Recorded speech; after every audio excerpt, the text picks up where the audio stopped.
Ya, gitu. Nah,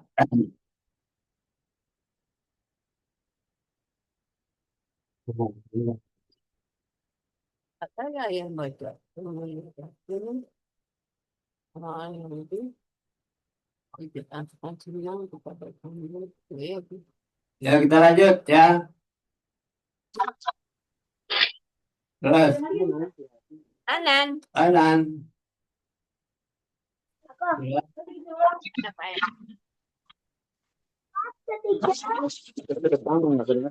Ayat 73.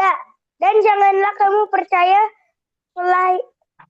melainkan kepada orang yang mengikuti agamamu.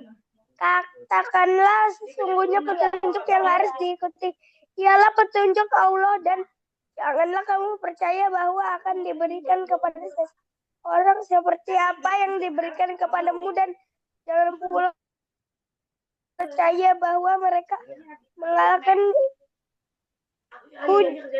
hujahmu di sisi Tuhanmu. Katakanlah sesungguhnya karunia itu di tangan Allah. Allah memberikan karunia kepada siapa yang dikehendakinya, dan Allah maha luas karunia-Nya, lagi maha mengetahui. Ya, penganan bagus sekali. Ini bacanya mahasiswa tingkat 2. Ya, bagus penganan. Udah juara, nanti akselerasi nggak sampai umur 6 tahun udah perguruan tinggi mahasiswa tingkat 2. Ya, kita baca ayatnya ya. Auzubillahi minasyaitonirrajim. Bismillahirrahmanirrahim. Wala tu'minu illa liman ittabi'a dinakum qul innal hudallah ayyu'ti adanun aslama utitum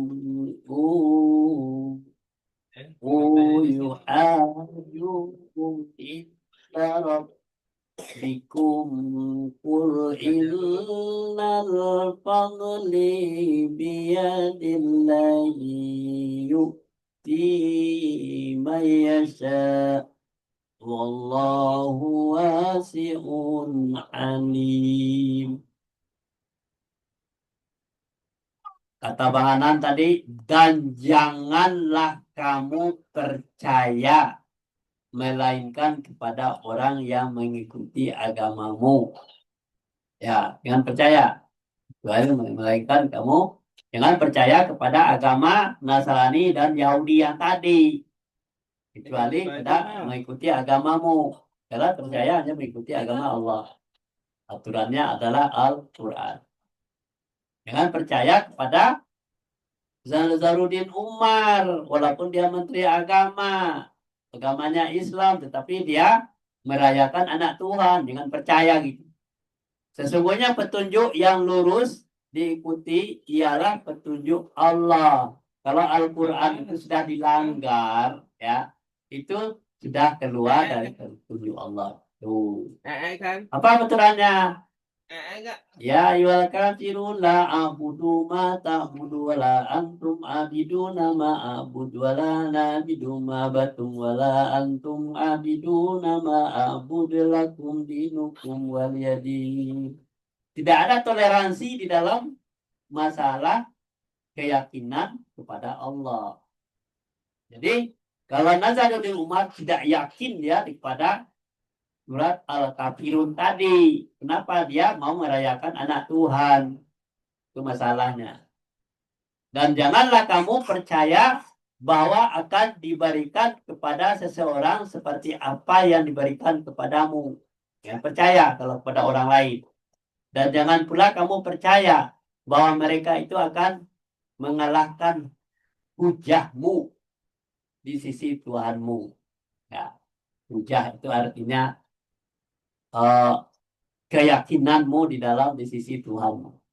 Jadi hujah itu adalah yang mendalam di dalam sisi Tuhan. Sesungguhnya karunia itu di tangan Allah. Jadi kita berharap karunia yang banyak adalah semuanya ada di tangan Allah kalau mintanya kepada Allah. Tidak toleransi kepada orang lain, ya, tapi adalah karunia itu hanya di tangan Allah. Allah memberikan karunia-Nya kepada siapa yang dikehendakinya. Karunia Allah itu akan diberikan kepada siapa yang dikehendakinya. Siapa yang dikehendakinya? Yang taat dan patuh kepada aturan Allah. Kalau dia akan selamat dari banjir bandang, walaupun dibawa lumpur, dibawa kayu, diguling-gulingkan di dalamnya, masuk ke dalam lumpur, masuk ke dalam kolom jembatan, tetapi airnya surut-surut, masih dia masih hidup, itu pertolongan dari Allah. Dan Allah maha luas, karunia-Nya lagi maha mengetahui. Anak kecil ditinggalkan oleh orang tuanya, tinggal misalnya seperti besar Maryam ya, seperti Isam, itu ditinggalkan oleh orang tuanya. Dia tinggal di rumah. Sayang dia kepada pada adiknya. Kenapa ibu bapaknya sudah diambil air, dia hidup. Itu kalau Allah menginginkan kehidupan. Jadi kita pelajaran dari banjir bandang, kita perhatikan ribuan orang yang sudah meninggal bermacam-macam. Ada orang yang berhari-hari tidak makan nasi, tapi anak minum air sungai, air limbah, masih bisa itu. Lanjut ayatnya. Ya, Allah berfirman, Astagfirullahaladzim. Turunlah kamu berdua dari surga bersama-sama, sebagian kamu menjadi musuh bagi sekalian yang lain. Maka jika datang kepadamu petunjuk daripadaku, lalu barang siapa yang mengikuti petunjukku, ia tidak akan sesat dan tidak akan celaka. ya. Ya, dalam ayat di surat 20 ayat 120. Allah minha jami'un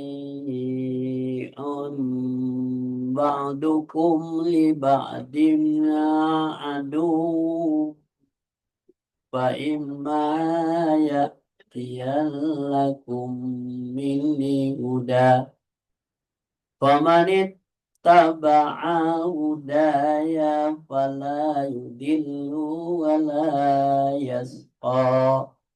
Ya. Allah berfirman, turunlah kamu berdua dari surga bersama-sama. Jadi sama-sama itu si Adam dan Hawa itu karena dia sedang melanggar, dia bertobat lagi, turunlah kamu dari surga bersama-sama. Sebagian kamu akan menjadi musuh dari sebagian yang lain.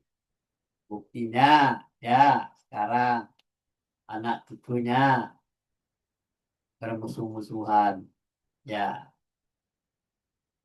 nah, itu sudah ada pernyataan di dalam Al-Quran. Kalau terjadi permusuhan di antara sesama kita harus yakin bahwa ayat ini sudah menceritakan sebelum Adam dan Hawa berangkat ke bumi. Maka jika datang kepadamu petunjuk ketika kamu sudah bermusuh-musuhan, itu datang petunjuk daripadaku, lalu barang siapa yang mengikuti petunjukku, nah nih ketika bermusuh-musuhan nih, mengikuti petunjukku, ia tidak akan sesat dan tidak akan celaka. Inilah pesan-pesan dari Al-Quran itu kepada kita. Ini bukan untuk si Adam lagi, adalah untuk anak cucunya. Jadi petunjuk itu jangan disimpan, jangan dibekukan, jangan dilalaikan, pelajari terus menerus, ya. Jadi sampai akhir hayat kita harus belajar. Jadi siapa yang membaca Al-Quran 100 ayat sehari, kata Allah, berarti dia sudah mengamalkan Al-Quran, sudah membaca Al-Quran. Ya, oke. 100 ayat. Teh. Dan mudah-mudahanlah kita bisa ya mengumpulkan 100 ayat sehari ya. Minimal sehari 2 ayat. Kita hafal dan kita tahu makan. Ya, sampai di sini dulu kajian kita pagi hari ini. Wabillahi taufiq wal hidayah. Assalamualaikum warahmatullahi wabarakatuh. Abang Icam.